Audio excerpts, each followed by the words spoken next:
you're up. Hello. This is Freethought Forum, a program by Atheists Society of Knoxville and the Rationalists of East Tennessee. I'm Joe Barnhart. And I'm Faithless Forrest. We're not afraid to say we're atheists and that you have to believe in, and you don't have to believe in any God to be good, patriotic Americans.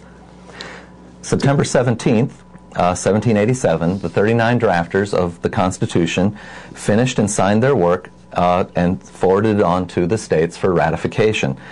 It eventually became the supreme law of the land. And today we're going to talk about our Constitution, as well as the claim that America is founded on perhaps the Ten Commandments and is a Christian nation.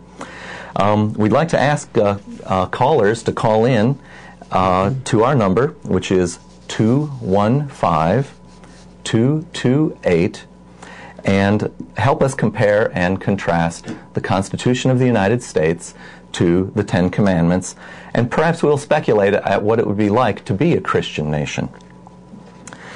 Well, let's get into this. Those of you who are Baptists might not remember your own tradition, a remarkable tradition of religious liberty. One of the great heroes of that tradition is Roger Williams, who said, "Religious warfare is the chief disturber of civil peace, the chief murderer of men, women, and children." Roger Williams developed the notion of church-state separation, which may explain why religion has so thrived in America. Let me give you a theory on that, see what you think.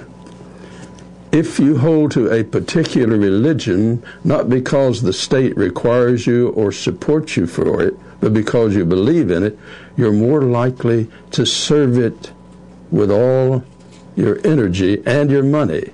Or if you're an atheist or an agnostic or some other religion that we haven't mentioned, you're more likely to be devoted to it because it's something you believe in rather than something that the state is underwriting. And I think this accounts for the thriving of religion in this country. This is not, by the way, a Christian nation. It's not a Muslim nation. It's not a Jewish nation. Rather, it is a nation in which Christians, atheists, Jews, Muslims, Hindus, and others can thrive if they work at it. Well, I'd like to say, Joe, if for sake of argument we were to speculate that all of the founders were the most devout of Christians, I guess this is a question for you in the audience, would that tend in the least to indicate that Jehovah, the God of Abraham, is real? Would we have any reason to believe that he's any more real or any less real than because the pharaohs of Egypt probably all believed that Osiris was real? Well, those are two separate questions. One is whether or not there's a God. That's a separate issue. Another issue is how did this country get founded, particularly regarding religion?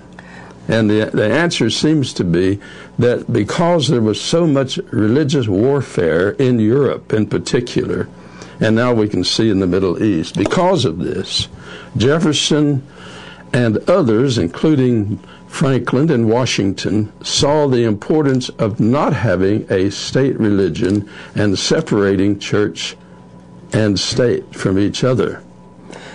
I also would want to make sure we mention Madison. Madison is, I think, rightfully thought of as the principal authors of the Bill of Rights and a significant contributor to the body of the Constitution. Yeah, Madison itself. had a major impact. In fact, you could argue that Roger Williams in the 1600s had an influence on those early New England Baptists, and they in turn had an influence on Jefferson and Madison. Jefferson addressed a convention of Baptists on this very question of church-state separation and liberty of conscience. And by the way, I would like to recommend a couple of books, one of which is an historical novel on Roger Williams called Trust and Treachery. And the other is a nonfiction book, Liberty of Conscience. Both of those are an attempt to explain how this religious liberty developed in this country. Roger Williams was basically run out of England. He preferred New England to the Tower in England. Uh-huh. And he then was kicked out of Massachusetts, or the Bay Colony, because he developed the notion of church-state separation, religious liberty for everyone, and established Rhode Island. Joe, am I remembering correctly that one of the first lectures, that you were a guest speaker at the Rationalists of East Tennessee, and you spoke on Roger Williams and the tradition he brought of freedom from religion to America? Yeah, he's one of them. One of my heroes. All right. I thought I'd remembered that correctly. Yeah, he was the one of the few who made early friends of the American natives and thought that maybe those Puritans could learn from them as well as the natives learning. It wasn't a one-way street. It was not a one-way street. And and some of the natives actually gave him some property to start what turned out to be part of Rhode Island, all right. out of friendship. Well, that's great. It's a little different from what I've heard about how, well, technically I think the Pilgrims, they basically moved into Native American farmland and kind of claimed it as their own. It had already been cleared by the labor of others. So, some of them did. In fact, they quoted sometimes some of the Old Testament, in which presumably the Hebrews, if you took this as literal history, which I don't, went in and conquered the people and took their farms and their fruit and so forth and their land. Now, yes. That, to my opinion, that's as a fabrication. I don't think the Hebrews did that. I think that was written much later. Stories they told around campfires at night to entertain themselves. All right. By the way, do you, when you go to the restaurant, do you and I ask, is this waiter or waitress a Christian? I don't.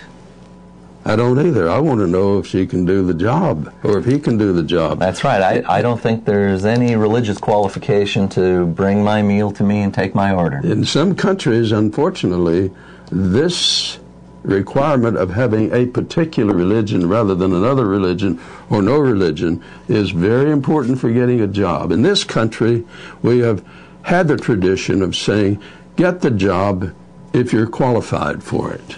If you're a good plumber, you don't ask if you're a Hindu, or if you're an atheist, you ask, can you do the job? So there is no Hindu or atheist theory of flow of water. Far as I know. All right. No.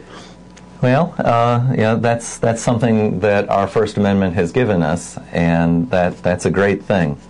There was a debate in Birmingham not too long ago. I can't remember how long, between an atheist and someone defending theism. The person defending theism raised the question: does atheism poison everything? And then, working off of Hitchinson's title, and Hitchinson, God is not great. And I have heard people argue religion poisons everything. I think both claims are silly. I think you can say you can use atheism and you can use religion for your own purposes. Stalin used atheism for his own purposes after he got out of seminary, by the way. Yes, after he stopped singing in the choir. And we've seen how people can use religion for their own self-interest and their own political purposes. But to blame either religion or atheism on that score is, I think, a mistake. It was just a tool that a totalitarian was using. Exactly. All right. So I think totalitarianism is the characteristic that we have to watch out for. That's exactly it. That will benefit no one, whether you're religious. We forget how lucky we've been in this country on religious liberty. So speaking of totalitarianism, that maybe ties into the first commandment. What's the first commandment, Joe? I brought a cheat sheet if you need help. Well, you're not to have any gods other than I am the this. Lord thy God who brought you out of the land of Egypt. Thou shalt have no other gods before me. Is that totalitarian? Well, if you say this is a religion and this is our religion, that's okay.